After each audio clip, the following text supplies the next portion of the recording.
Chapter 8. A small wig in a jar.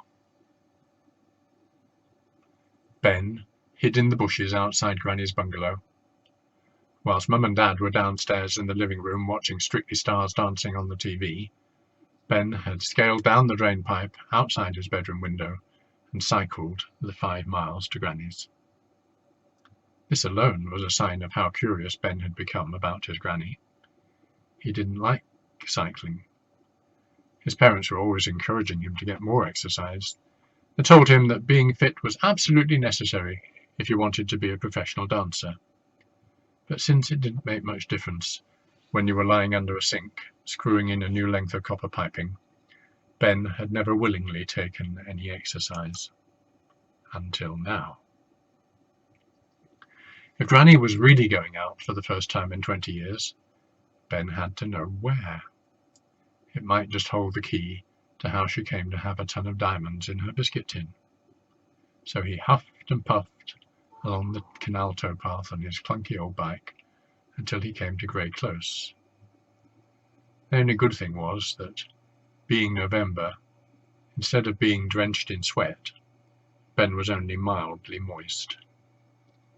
He had pedalled fast, because he knew he didn't have that much time. Strictly Stars Dancing seemed to go on for hours, days even, but it had taken Ben half an hour to cycle over to Granny's, and as soon as the show was over, Mum would be calling him downstairs for his tea. Ben's parents loved all the dancing TV shows, dancing on ice skates, So You Think You Might Be Able to Dance a Bit, but they were completely obsessed with Strictly Stars Dancing. They had recorded every single episode and had an unrivaled collection of Strictly memorabilia in the house, including a lime green thong once worn by Flavio Flavioli, framed with a photograph of him wearing it, a Strictly Stars Dancing real fake leather bookmark, some athlete's foot powder signed by Flavio's professional dance partner, the Austrian beauty Eva Bunce, his and hers official Strictly Stars Dancing leg warmers, a CD of songs nearly used on the show, a small wig in a jar that had been worn by the presenter, Sir Dirk Doddery,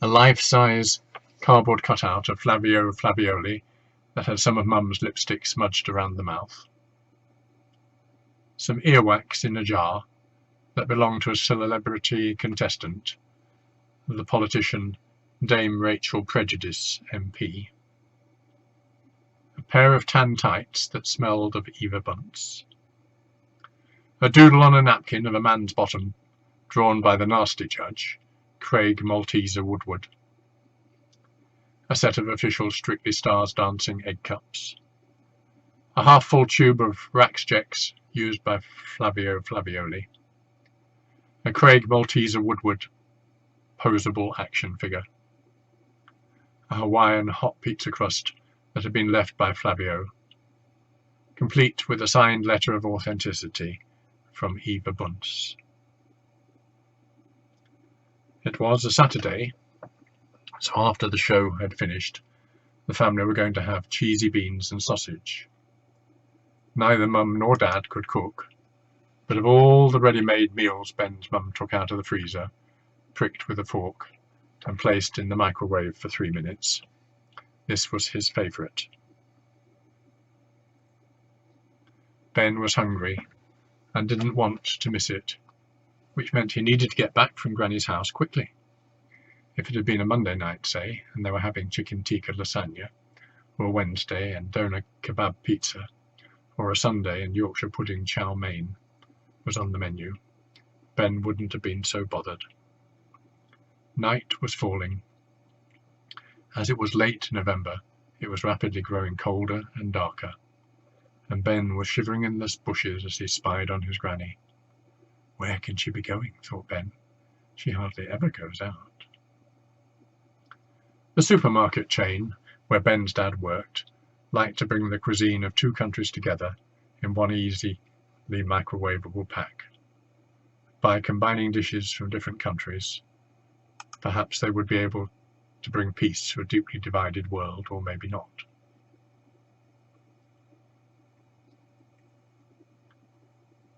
He saw a shadow move in her bungalow. Then her face appeared at the window, and Ben quickly shot out of view. The bushes rustled. Shh, thought Ben. Had the old lady seen him? After a few moments, the front door opened slowly, and out stepped a figure dressed entirely in black. A black jumper, black leggings, black gloves, black socks, probably even a black bra and knickers. A black balaclava disguised the face, but from the stoop Ben knew it was Granny. She looked like someone from one of the covers of the book she loved reading. She straddled her mobility scooter and revved the engine. Where on earth was she going? And more importantly, why was she dressed like a ninja? Ben propped his bike against the bushes and got ready to tail his own grandmother. Which was one thing he had never in a million years dreamed of doing. Like a spider scuttling around the bathroom, trying not to be seen, Granny steered her scooter close to the walls. Ben followed on foot as quietly as possible. It wasn't too difficult to keep up, as the top speed of the mobility scooter was 4 miles per hour. Whirring across the road, she suddenly looked back as if she had heard something, and Ben dived behind a tree. He waited, holding his breath. Nothing. After a few moments, he poked his head around the trunk and saw that Granny had reached the end of the road. He continued his chase. Soon they were near the town's high street. It was all but deserted. As it was early evening, all the shops had shut for the day, and the pubs and restaurants had yet to open for the night. Granny stayed out of the glow of the streetlights, swerved into doorways as she neared her destination. Ben gasped when he saw where she had parked. The jeweller's shop.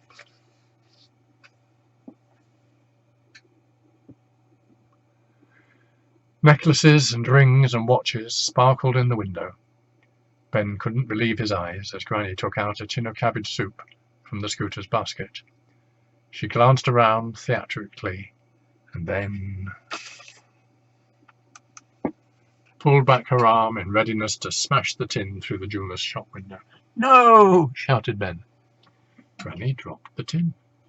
It crashed to the ground and cabbage soup oozed onto the pavement. "Ben!" hissed Granny. "What are you doing here?"